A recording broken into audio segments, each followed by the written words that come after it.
Calaroga Shark Media.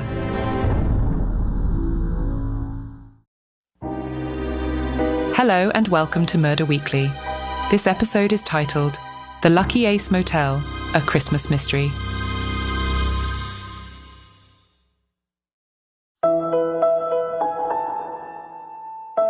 Mike Benson had been looking forward to a Christmas getaway for weeks. As he drove down the Garden State Parkway from Yorkville to Atlantic City, he couldn't help but feel the holiday spirit in the air. The radio played classic Christmas songs like Jingle Bells, Silent Night, and Frosty the Snowman. The twinkling lights along the highway and the occasional sight of a house adorned with colorful decorations added to his excitement. However, as he entered Atlantic City, the holiday cheer seemed to fade away. The city had seen better days, and the motel he had booked online turned out to be more rundown than he had expected. The neon sign outside flickered ominously, spelling out Lucky Ace Motel, minus the K and the A, both long since burnt out. Mike checked in and headed to his room, ignoring the questionable stains on the carpet. He needed a break from the stresses of his job and hoped this trip would provide the peace and relaxation he so desperately needed. That night, Mike decided to take a walk along the nearly deserted boardwalk, hoping to find a bit of holiday spirit despite the grim surroundings. As Mike stepped onto the boardwalk that night, he was greeted by a sight that contrasted sharply with the grim surroundings of the Lucky Ace Motel. The Atlantic City boardwalk had been transformed into a sparkling wonderland of Christmas decorations and lights. Multicolored strands of twinkling lights adorned the lampposts, casting a warm, inviting glow on the wooden planks beneath his feet. Wreaths made of fresh pine branches and crimson bows adorned every other lamppost, filling the crisp night air with the scent of evergreen. The sound of the waves crashing on the shore provided a soothing background rhythm to the holiday spectacle. Storefronts along the boardwalk had embraced the festive spirit with elaborate Christmas displays. One shop had a life-size Santa Claus waving merrily to passers-by, his rosy cheeks and twinkling eyes creating an almost lifelike illusion.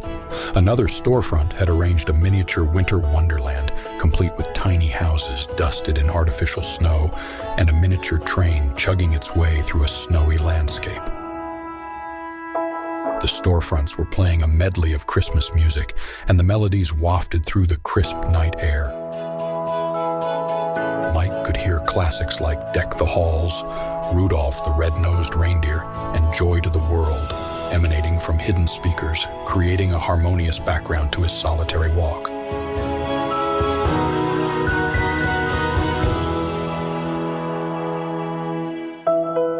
Despite the chill in the air, the combination of festive lights, enchanting decorations, and cheerful melodies lifted Mike's spirits.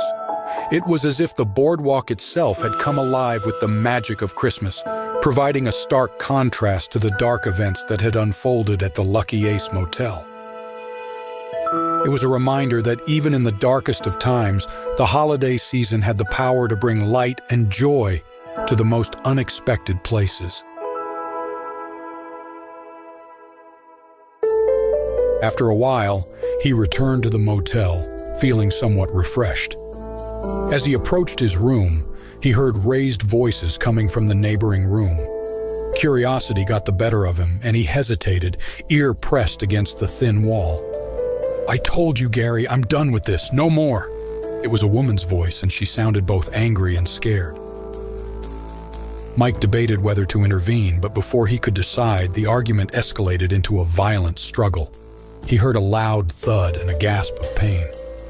Without a second thought, Mike rushed to the motel office and dialed 911. He reported a possible domestic dispute in the room next to his and begged the dispatcher to send help. As he returned to the hallway, he could hear the commotion continuing inside the room.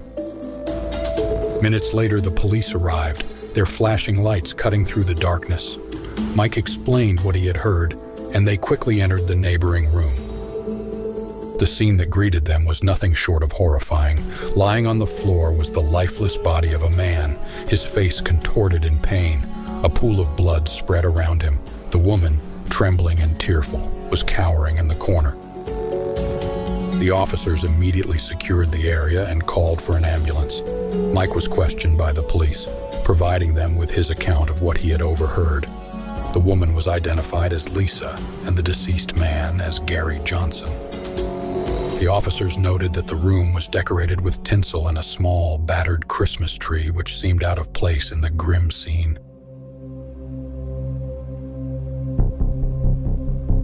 In the following days, Mike couldn't help but get involved in the unfolding investigation. The underfunded police were happy for the help.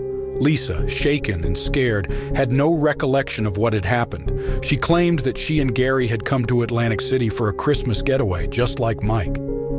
They had been in love once, but their relationship had taken a dark turn due to Gary's temper and addiction issues. The evidence was puzzling. There were no signs of forced entry, and the only fingerprints found in the room belonged to Lisa and Gary. The murder weapon, a heavy glass ornament from the Christmas tree, had Lisa's fingerprints on it, but she insisted she didn't remember using it to kill Gary.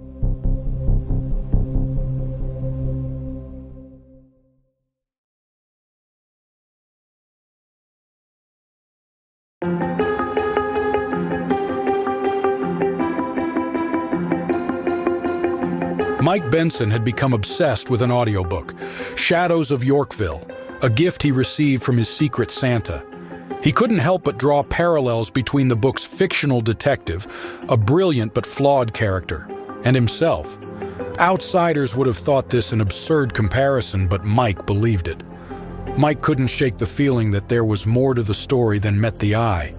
The more he learned, the more he began to suspect that someone else might have had a motive to kill Gary Johnson. While going through Lisa's phone records and emails, Mike stumbled upon a name that piqued his interest: Christopher Stevens. Christopher had been Gary's best friend for years, working together at the sanitation department, and they had a tumultuous history of friendship marked by betrayal, jealousy, and rivalry. The two had often been at odds, competing for the same jobs and romantic interests. Mike couldn't help but wonder if Christopher might have harbored a grudge against Gary, leading him to commit the murder. The evidence was circumstantial, but it was enough to plant a seed of doubt in Mike's mind. He decided to look into Christopher's alibi for the night of the murder. According to Christopher, he had been at a local casino, the one named after the guy on TV, gambling away his Christmas Eve, and had the receipts and surveillance footage to prove it. Mike couldn't deny the evidence, and it seemed that Christopher had a solid alibi. However, as Mike continued his investigation, he discovered a witness who claimed to have seen Christopher leaving the casino briefly that night, around the time of the murder. The witness, a casino employee, remembered Christopher looking anxious and agitated. Mike knew he had to confront Christopher with this information. He arranged a meeting at a nearby diner, where the two sat across from each other, their cups of coffee growing cold as they discussed the case. "Christopher," Mike began, "I've been looking into the events of that Christmas Eve, and I can't ignore the fact that you and Gary had a history of rivalry. Is there anything you're not telling me?" Christopher sighed and ran a hand through his disheveled hair.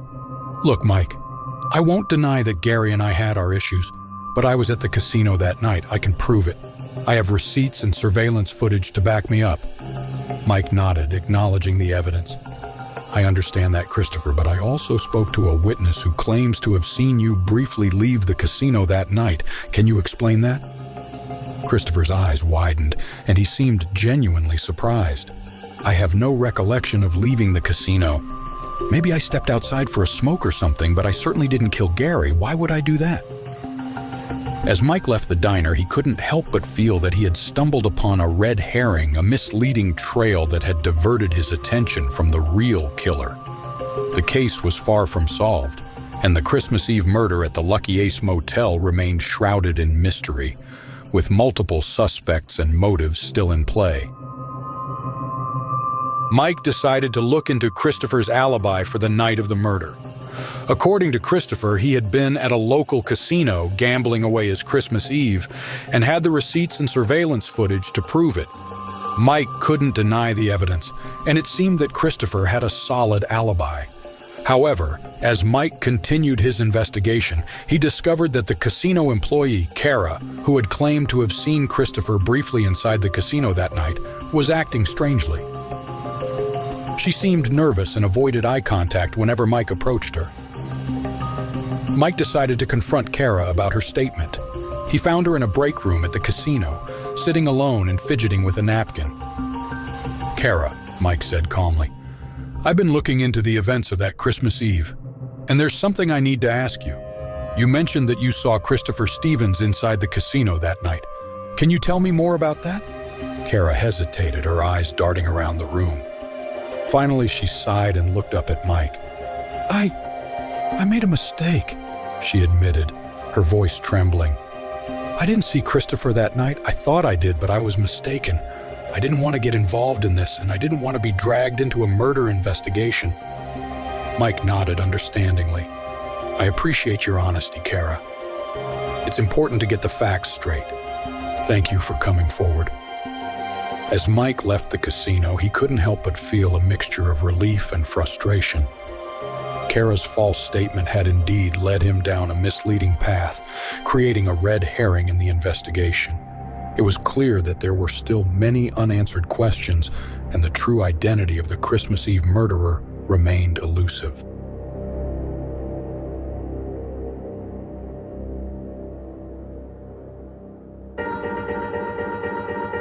He decided to do some more investigating of his own, delving into the lives of Lisa and Gary. He discovered that Lisa had a history of domestic abuse and had recently filed a restraining order against Gary. Gary, on the other hand, had a criminal record involving theft and drug offenses. One evening, while retracing Lisa and Gary's steps leading up to the murder, Mike stumbled upon a series of text messages on Lisa's phone. They revealed that Gary had been stalking her, threatening her, and demanding money. The messages also hinted at a secret meeting between them on the night of the murder. Mike shared this newfound information with the police, who decided to re-interview Lisa. Under the pressure of the evidence, Lisa finally broke down and confessed. She had lured Gary to the motel with the intention of confronting him about the money he owed her and the threats he had been making. The argument had escalated, leading to the fatal altercation. The revelation shocked Mike and the investigators. It appeared that Lisa had acted in self-defense, but her fear and the trauma of the incident had clouded her memory.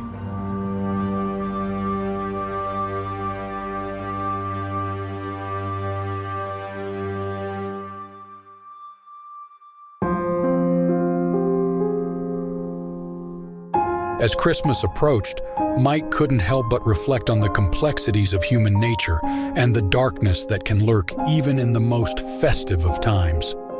In the end, the case of the Christmas Eve murder was solved and justice was served.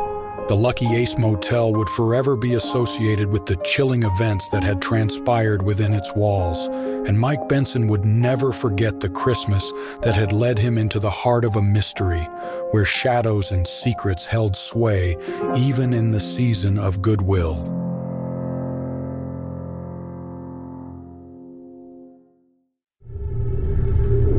Murder Weekly is a Calaroga Shark Media production, written and hosted by Aidan I. Flanagan, produced by Mark Francis, executive producers Mark Francis and John McDermott. Calaroga Shark Media.